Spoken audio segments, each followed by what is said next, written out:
శ్రీరామచంద్రాయ నమః. శ్రీ సీతారామాభ్యాం నమః. శ్రీమద్ వాల్మీకి రామాయణము కిష్కింధాకాండము 17వ సర్గము. శ్రీరాముడు తనను నేలగూల్చినందులకు వాలి ఆ ప్రభువును అధిక్షేపించుట. శ్రీరాముడు తన తీవ్రమైన బాణముతో కొట్టగా యుద్ధమునందు నిగ్గుదేలిన వాలి మొదలు నరికిన వృక్షము వలె నేల కొరిగెను. మేలిమి బంగారు ఆభరణములను ధరించిన వాలి త్రాళ్లు విప్పివేసిన ఇంద్రధ్వజము వలె అవయవములన్నీయును నేలకు తాకునట్లుగా పడిపోయెను.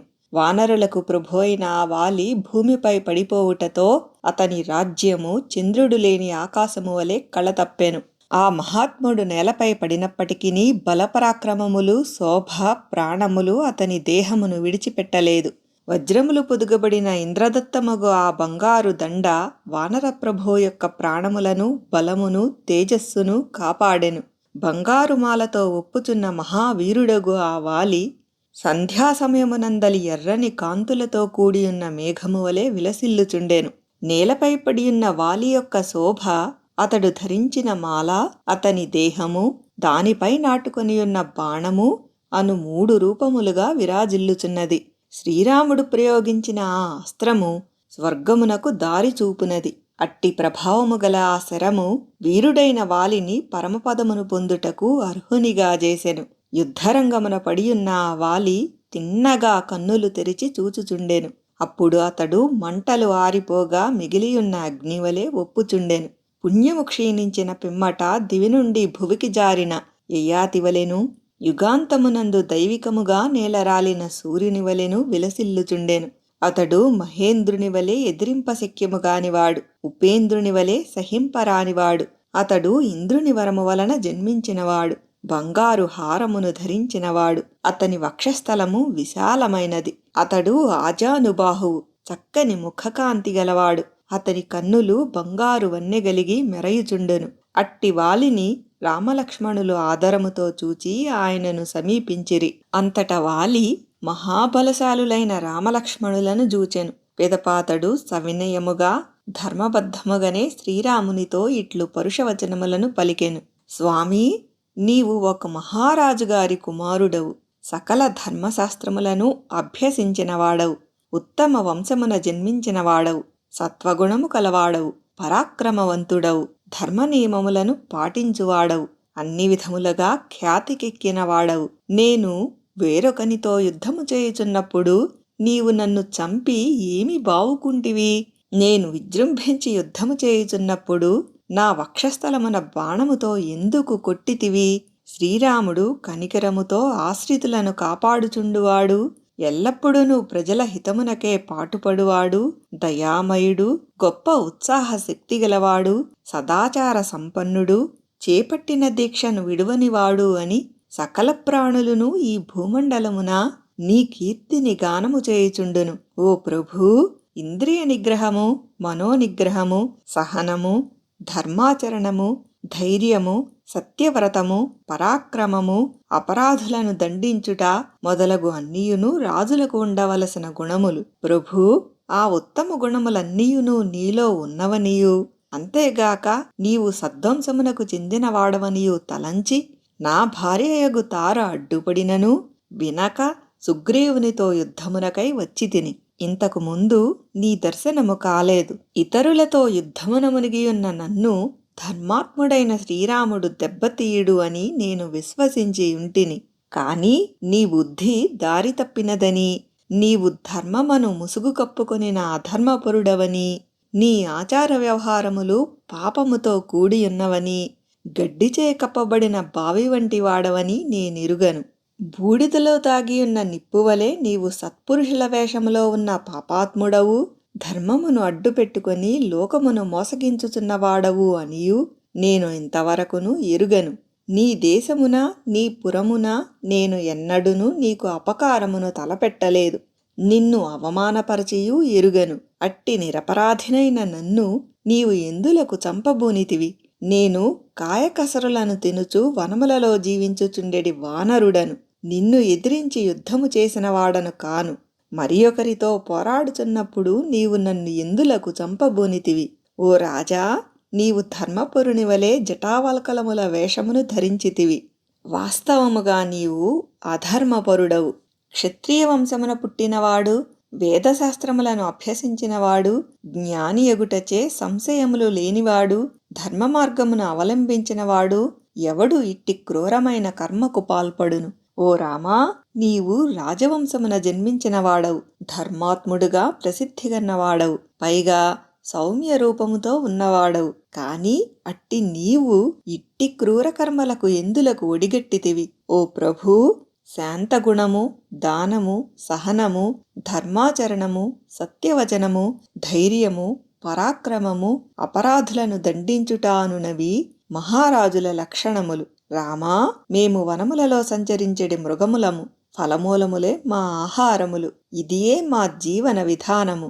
నీవేమో నరుడవు, పైగా మహారాజువు. రాజ్యము కొరకును, వెండి బంగారముల కొరకును, సంపదల కొరకును సామాన్యముగా రాజులకు కలహములు జరుగుచుండెను. మరి ఇప్పుడు ఈ వనమున నా నుండి ఏ ఫలములను ఆశించుచున్నావు?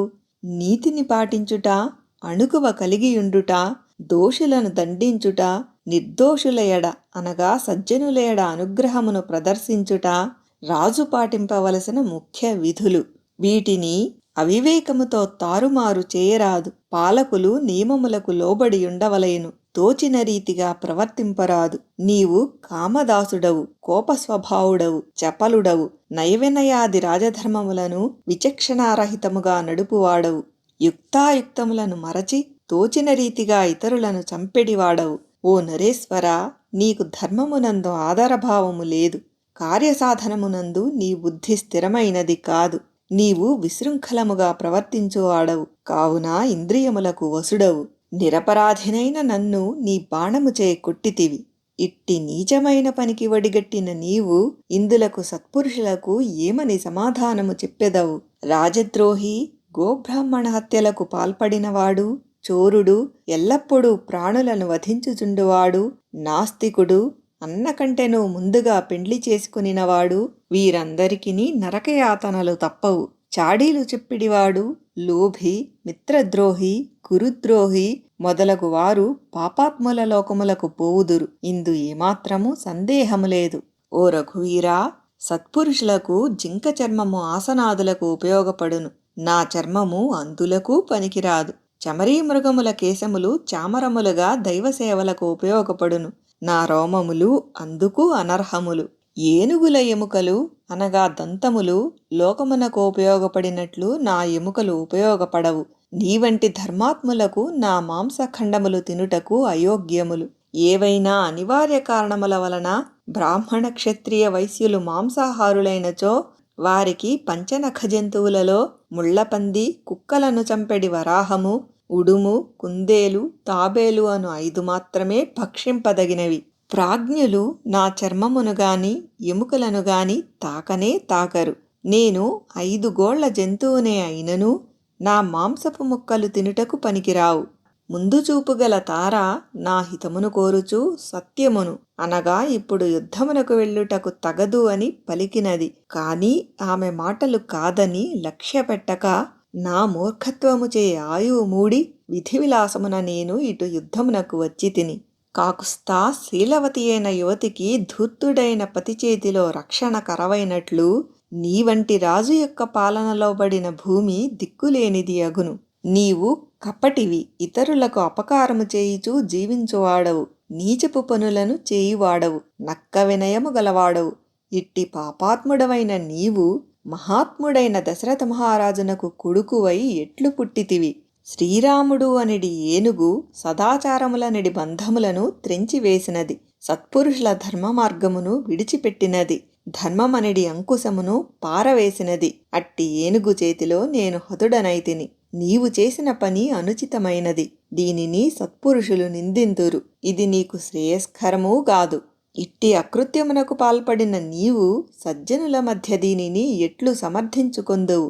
ఓ రాజా, నిరపరాధులమైన మా వంటి వారి ఎడ నీ పరాక్రమమును ప్రదర్శించితివి. ఇట్టి నీ పరాక్రమమును నీకు అపకారము చేసిన వారి ఎడ చూపినట్లు మాత్రము నేను ఎరుగను. రాజకుమారా, శక్తి సామర్థ్యములను ప్రకటించుటకు ఎదురుగా నిలిచి నీవు నాతో యుద్ధమునకు దిగియున్నచో మరుక్షణమే నా చేతిలో హతుడవై నీవు మృత్యువు కౌగిలిలో చేరియుండెడివాడవు.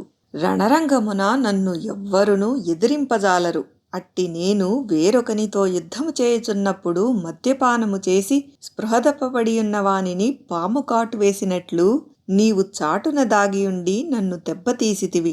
సీతాదేవిని తీసుకుని వచ్చుటకై నీవు సుగ్రీవుని ఆశ్రయించితివి. అతని తృప్తికై నీ బాణముతో నన్ను చావు దెబ్బ కొట్టితివి. అట్లుగాక ఆ దేవి కొరకై నీవు ముందుగా నన్నే కోరియుండవలసినది.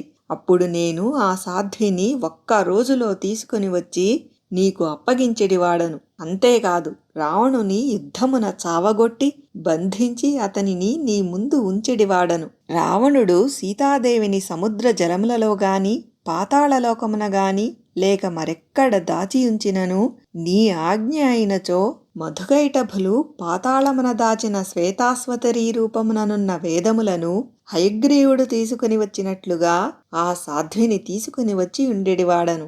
నేను మరణించిన పిమ్మట సుగ్రీవుడు కిష్కింధకు రాజు అగుట యుక్తమే. కాని యుద్ధమున నీవు నన్ను చంపిన తీరు మాత్రము పూర్తిగా అనుచితము. లోకమునందలి ప్రాణులు ఎప్పుడో ఒకప్పుడు మరణింపవలసినదే.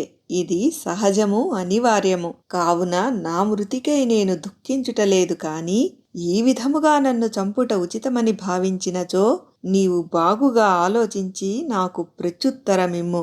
మిక్కిలి ప్రజ్ఞావంతుడైన వాలి రాముని బాణపు దెబ్బకు గాయపడిన వాడై ఇట్లు పలికిన పిమ్మట నోరు ఎండిపోయి సూర్యకాంతులతో వెలుగొందుచున్న శ్రీరాముని వైపు చూచుచూ మిన్నకుండెను. వాల్మీకి మహర్షి విరచితమై ఆదికావ్యమైన శ్రీమద్ రామాయణమునందలి కిష్కింధాకాండమునందు ఇది 17వ సర్గము.